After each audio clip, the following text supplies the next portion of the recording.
تذكر يوما كنت تعانق دمعة الفكر تناجي الله في صبر وترجو رحمة تسري. اچھا، اس میں بھی بڑا ایک مشہور واقعہ ہے جو دشمنوں نے گھڑا ہوا ہے.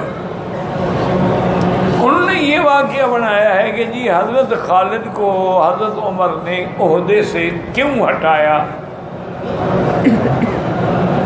وہ یہ کہتے ہیں کہ ایک جنگ کے موقع پر حضرت خالد بن ولید نے ایک آدمی کی بیوی سے عاشق ہو گئے، پھر اسی جنگ میں اس کے خاوند کو قتل کرا دیا اور اس کی بیوی سے خود نکاح کر دیا اور عدت کی بھی انتظار نہیں کی.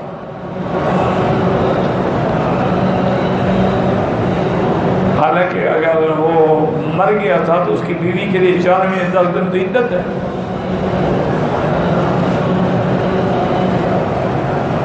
اس لیے جب حضرت امیر المومنین عمر بن الخطاب کو اطلاع ملی تو انہوں نے ان کو عہدے سے ہٹا دیا.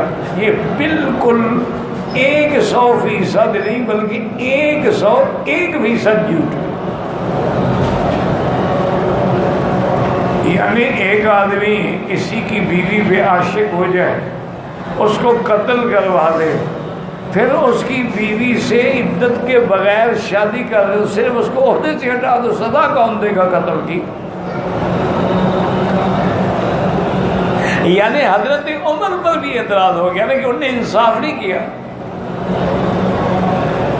بھائی جب اس نے قتل کیا تھا تو قتل کی سزا کا فیصلہ تو کرے نا. پھر اگر اس نے عدت کے بغیر نکاح کر دیا تو زنا ہے، پھر اس زنا کی سزا کا کیا فیصلہ ہوگا؟ تو یہ بالکل جھوٹ ہے. یہ روافض اور شیعہ کے بنائی ہوئی باتیں ہیں، گھڑی ہوئی باتیں ہیں، اور جن کے اندر کسی قسم کی کوئی حقیقت نہیں ہے. اصل واقعہ یہ تھا کہ حضرت خالد بن الولید رضی اللہ تعالی عنہ جہاں بھی گئے ہیں، جس جنگ میں بھی آپ کو بھیجا گیا، اللہ کی رحمت سے فتح نے قدم چومے. اسی وجہ سے آپ کو حضور نے لقب دیا تھا سیف الرحمن، اللہ کی تلوار ہے. تو یہ بات جو ہے نا زبان زد عام ہو گئی بھی حضرت خالد جہاں جائے گا فتح ہوگی.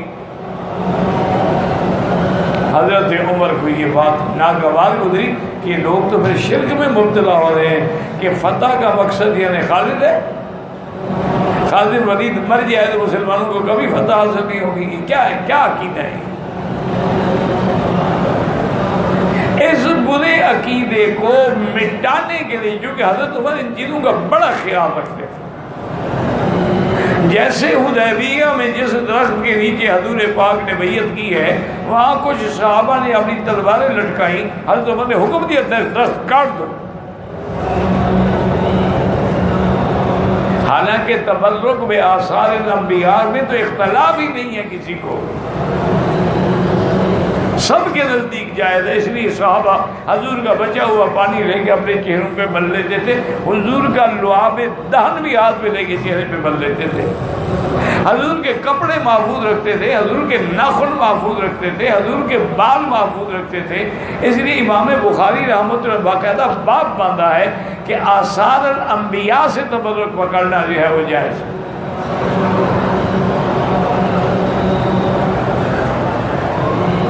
لیکن ان سب چیزوں کے باوجود یاد رکھیں کہ دشمن جو ہے نا جیون میں دشمن ہوتا ہے. پھر صرف حضرت خالد پر تو اعتراض نہ ہوا نا.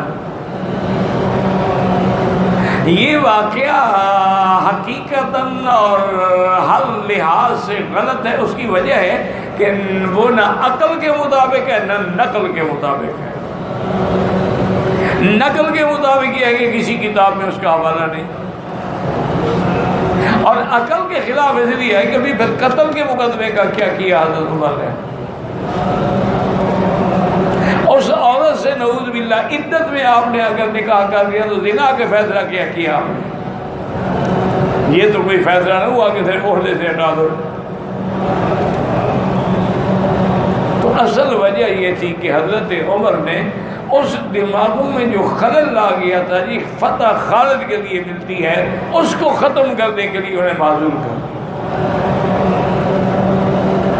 اور یہ حضرت خالد ولید کا کمال ایمان ہے کہ جو آدمی ان کے ماتحت تھا، اب ان کے ماتحتی میں آپ نے کہا کہ میں بالکل میں اللہ کے لیے جہاد کرتا ہوں، عہدے کے لیے تو نہیں کرتا۔